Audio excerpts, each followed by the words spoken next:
The last rope was cut at 3:42 in the afternoon. The whale was free. After hours of being tangled, ropes across her mouth, her fins, her tail, 12 crab traps pulling her under, she was free. The divers backed away. She didn't leave. She swam in slow circles around them. Then she surfaced beside each diver individually, making contact with the tip of her jaw, before moving to the next. One by one, all 4 of them. James Mosquito, one of the divers, said afterwards that it felt like gratitude. Researchers are careful with that word, but they don't have a better one. And that's the problem this video is about. To understand what might have happened in that water, you have to start somewhere smaller, with a question that's easier to measure. Not whether an animal feels gratitude, but whether it can tell one human from another at all.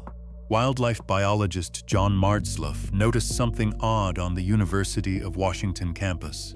When his team trapped and banded crows for research, the birds scattered, expected. But when they returned later, different clothes, no equipment, nothing threatening, the crows still reacted, specifically to them, not to other people walking the same path. So he designed an experiment. His team trapped crows while wearing a specific rubber mask, a caveman face. Afterwards, researchers walked the same routes, wearing either that mask or a neutral one. The trapped crows mobbed the caveman's face immediately. What wasn't expected, crows that had never been trapped joined the mobbing too. Years later, the reaction was still there. Over time, the response had spread through the local population, including young birds born long after the original event. A specific human face passed through the flock like information. They recognized the dangerous face across different people wearing it. Different bodies, different clothes, different walks. They weren't reacting to a category. They were reacting to an individual. For some species, the answer is yes. This human, specifically, recognized across years, taught to the next generation. But that's memory. What happens in the first seconds of contact, inside the body before memory has time to load, is something else. Her name was Callie, a black terrier mix, a rescue dog, and in 2012, she walked into an MRI machine at Emory University in Atlanta. The machine hammers at 90 decibels. The space inside is tight enough to feel the walls without moving. Callie wore small earmuffs, placed her head in a custom chin rest, and held completely still. Nobody had done this before.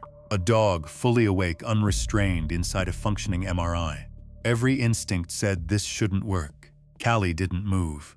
What followed changed how researchers think about the dog brain. 12 dogs were placed in the scanner and presented with 5 scents. Their own, a familiar human, a stranger, familiar dogs, and strange dogs. Every scent activated the olfactory system, but one scent reached farther. The familiar human's scent lit up the caudate nucleus, a dopamine-rich structure associated with reward and positive expectation, and in human studies with forms of attachment and love.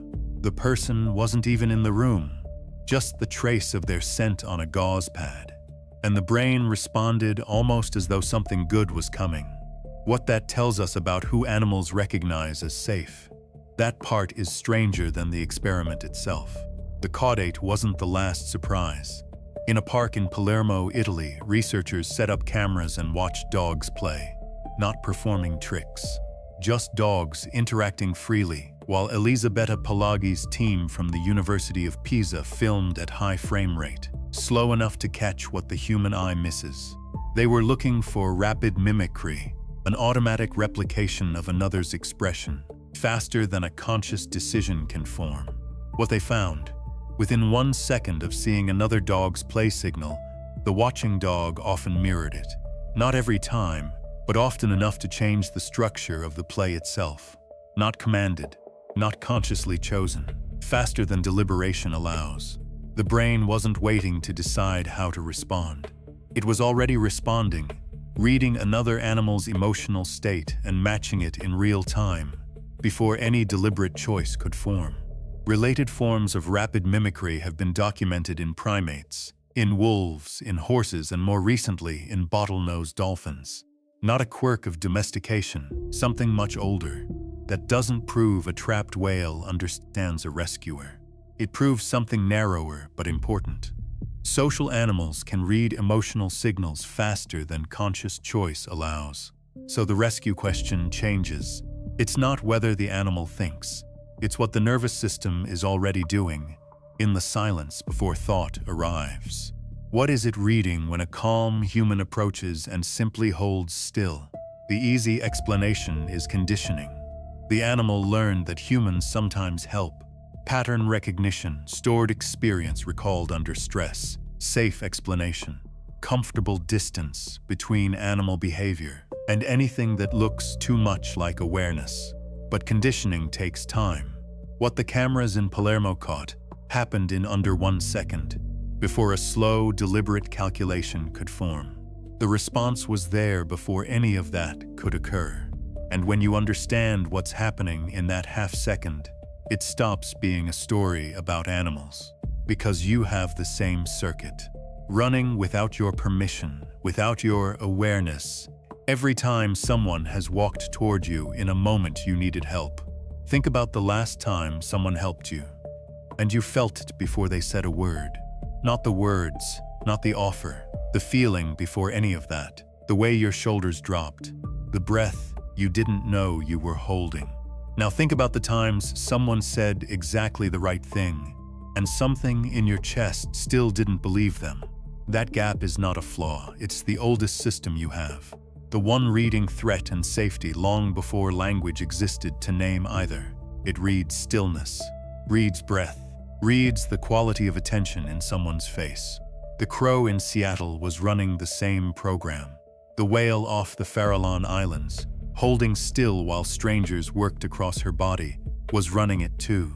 Neither had updated it, neither have you, and there's one more thing the brain scans showed. The part that's hardest to argue with, the caudate nucleus. That's the region that responded in Callie's brain to the scent of someone she knew. A region active in human reward processing, positive expectation, and what neuroscientists associate with attachment. Anticipating reunion, feeling the specific relief of someone they trust walking back into the room. Not similar, not analogous, the same structure, the same dopamine pathway, the same ancient circuit. Running with a rescue dog in Atlanta, in Dogs at Play in Palermo, in crows on a campus in Seattle, who remembered years later exactly which face had come for them, and running in you. The last time someone walked into a room, and you knew, before they spoke, that everything was going to be okay. Whether that constitutes knowing, researchers are still debating. The argument about what awareness requires, language, consciousness, something else, is ongoing. But the circuit doesn't wait for the argument to resolve. So, do animals know when they're being rescued? The honest answer is, we don't know what they know. We know a familiar human scent can activate the caudate nucleus in dogs, the same region associated with reward, attachment, and positive expectation. We know social animals mirror emotional states in under 1 second. We know crows pass the memory of a specific human face through an entire flock to birds that were never there. We know a humpback whale held still for over an hour and then stayed. What we don't know is what any of that feels like from the inside. But something in them can recognize patterns of threat, familiarity, calm, and safety clearly, measurably, repeatedly. Whether that becomes anything like rescue, anything like knowing, is the part we still cannot fully enter. The question isn't really whether they know. The question is what you call it, when the brain already knows, before the mind catches up. And the answer, whatever it is, looks the same from the inside, whether you have language to describe it or not.